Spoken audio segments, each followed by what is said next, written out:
and welcome to America's Late News, Fox News at Night. I'm Trace Gallagher in Los Angeles. And breaking tonight, brand new questions about the investigation into Hunter Biden's taxes. Fox News has now obtained a letter from attorneys for an IRS whistleblower accusing the government of retaliation by removing the whistleblower and his entire team from the Hunter Biden probe. And for more perspective, listen to what one of our Fox News contributors had to say tonight versus what the commissioner of the IRS told a congressional committee last month. Watch. I think this is worse than retaliation against a whistleblower. This is obstruction of justice. This is the Department of Justice intervening in a very sensitive case. Let's bring in Fox News contributors Leslie Marshall and Jason Chaffetz. Welcome to you both. It's interesting here, Jason, because there is still a lot to get to, but the attorneys for the whistleblower acknowledge that the whistleblowers and his team have been removed from the investigation into Hunter Biden. But Tom Devine, who's represented thousands of whistleblowers, he said the following, that this violates the Whistleblower Protection Act, saying that's considered a significant change in duties and working conditions to remove you from a case. And if it's because you're whistleblowing, that would make it a violation of the law. As you look at this, Jason, does it appear to be obstruction or some form of obstruction to you? Well, it could potentially be both. It appears as if these people were spending a lot of time, if not years, investigating this case. To have them summarily all removed from the case is highly suspicious. It does seem to come in proximity to the whistleblower complaint.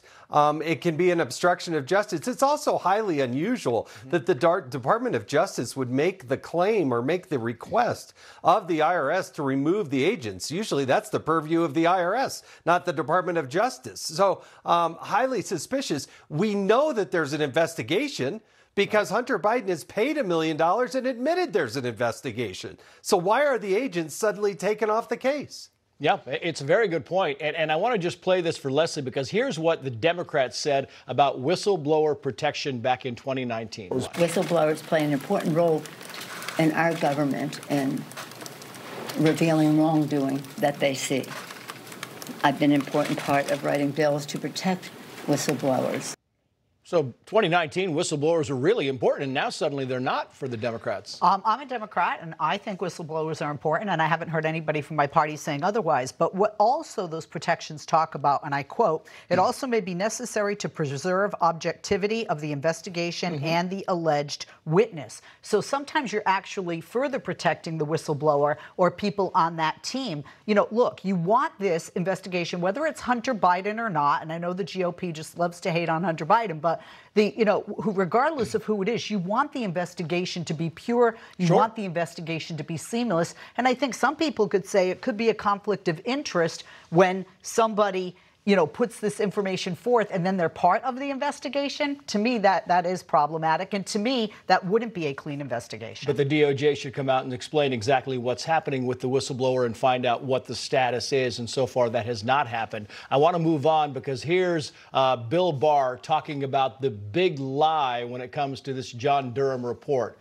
Watch this, Jason. And yet the most dishonest of all of them, you're talking about Adam Schiff and John Brennan, the New York Times and CNN and MSNBC are out there trying to kind of explain this whole thing away, Jason. It was just laughable today when you saw this all day.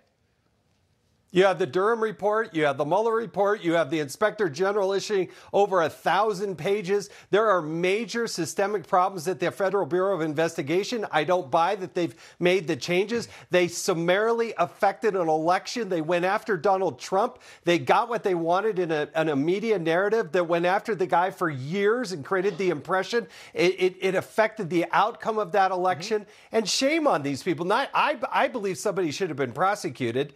But nevertheless, they lost 2 of those prosecutions. But the one person for forgery didn't even lose his bar assignment. He's still a practicing attorney. It's really quite I think what really gets me, Trace, is that there's no consequence. And if this isn't breaking the law, then what is? Leslie? Last word. Well, you have a prosecutor not prosecuting, and I can understand why Republicans would be upset because, they're waiting for this, big moment and for this big reveal. And what did we see? It's a lot of the same information that we got from the former report when we had the Department of Justice have their independent investigation. We're not really finding, much that is new. And again, a prosecutor not prosecuting, you don't have arrests, you don't have indictments, you don't have handcuffs. And so there are a lot of people saying, this was a lot of wasted time and money. I think what they found out is the FBI had no basis for the investigation at all, zero basis for this investigation, and yet they went forward with the investigation, and that's the big problem. Thank you both, Jason and Leslie.